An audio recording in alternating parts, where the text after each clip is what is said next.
السلام عليكم ورحمة الله وبركاته. ازيكم؟ اخباركم ايه؟ النهاردة هنعمل مع بعض طريقة عمل الخلطبيطة بالصلصة. شايفة الشكل ازاي؟ ده الشكل والطعم والريحة جنان.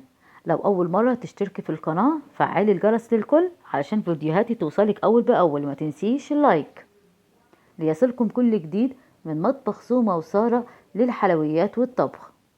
النهاردة خلطبيطة بالصلصة سهلة وبسيطة جدا، والمقادير بتاعتها كلها موجودة عندك في البيت. مقادير سهلة وبسيطة. دلوقتي هنيجي مع بعض ونشوف المقادير بتاعتنا النهاردة عبارة عن ايه. او زي ما انت شايفة انا مقطعة البطاطس زي ما انت شايفة كده. لو حبيتي حلقات ده بيرجع ليكي انت. والبتنجان انا ضايفة عليه ملح علشان اقلل من امتصاص البتنجان للزيت. وانا دلوقتي لما هقليه برضو هتبله بالدقيق زي ما قلنا قبل كده عشان برضو اقلل من امتصاص البتنجان للزيت. ومعاكي الفلفل الثوم انا مقطعه حلقات، والفلفل الاخضر والفلفل الاسمر والملح والزيت وعصير الطماطم.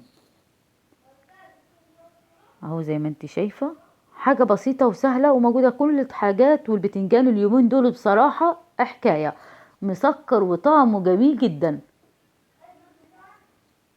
انا دلوقتي قليت البتنجان وقليت البطاطس. دلوقتي هنيجي مع بعض ونشوف هنعمل ايه. صلصة الخلطبيطة بالصلصة هنشوفها مع بعض وهنعملها مع بعض ونشوفها بتتعمل ازاي. عبارة عن فلفل اخضر وتوم وفلفل اسمر وملح ونص دورق عصير طماطم وزيت.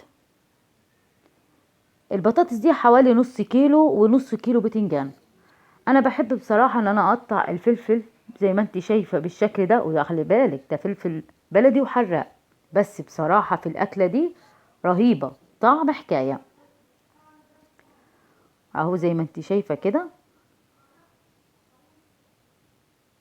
اول حاجة هعملها ان انا هبدأ ان انا هعمل هقلي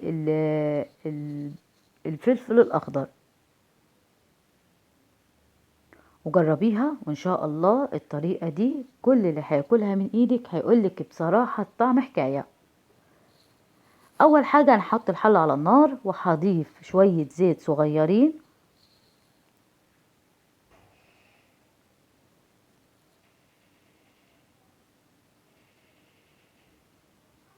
اهو زي ما انت شايفة كده. وهضيف الفلفل الاخضر.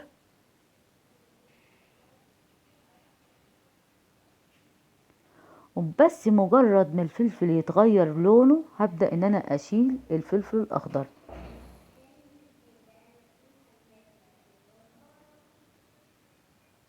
اهو زي ما انت شايفة كده.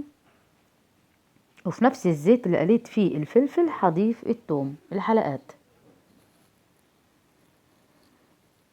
اهو زي ما انت شايفة كده انا معاكي خطوة بخطوة.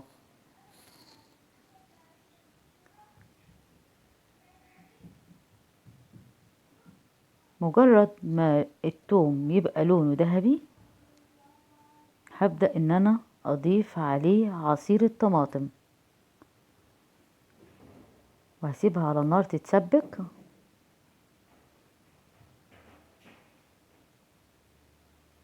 جربيها وان شاء الله هتنول اعجابك.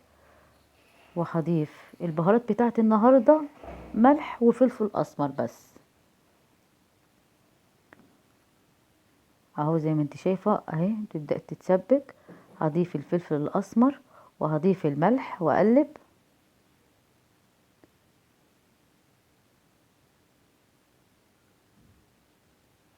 حاجة سهلة وبسيطة وسريعة. دلوقتي الطماطم متسبكة والبتنجان مقلي والبطاطس مقلية والفلفل مقلي. اهو زي ما انت شايفة كده حاجة كلها جاهزة، يعتبر كله مستوي. دلوقتي انا هجيب البتنجان بس اظبط الصينية كده بس شوية. دلوقتي هجيب البتنجان وافرده في الصينية. وزيادة الطبقات دي بترجع ليكي انتي، حرية شخصية ليكي انتي. ممكن تزودي الطبقة بدل 2 3 وبالتبادل. اهو زي ما انت شايفة كده. هبدأ ان انا احط طبقة البتنجان.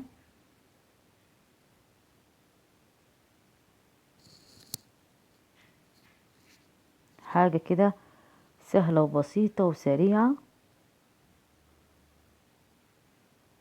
انا حطيت طبقة البتنجان. دلوقتي هبدأ ان انا احط طبقة البطاطس.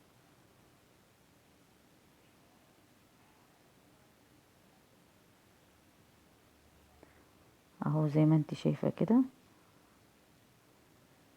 انا حبيت النهاردة اجيب لك الطريقة بالتفصيل علشان البنات المبتدئين تتعلم. يعتبر مطبخنا مطبخ سنة اولى طبخ. اهو حاجة جميلة وسهلة وبسيطة. طبق شعبي بس الطعم حكاية.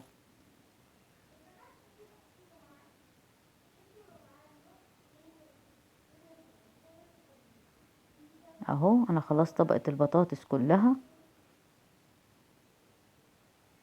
دلوقتي هضيف باقي البتنجان.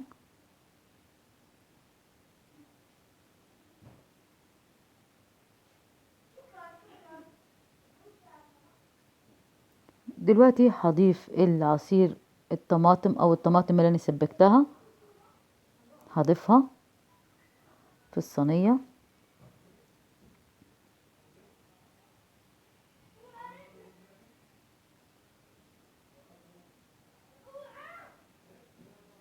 اهو زي ما انت شايفة كده. وابدأ ان انا احرك الصينية علشان الطماطم توصل لكل الطبقات. دلوقتي هحط الفلفل زي ما انت شايفة كده على الوش الصينية وادخلها الفرن. هتاكلي احلى صينية خلطة بيضة بالصلصة.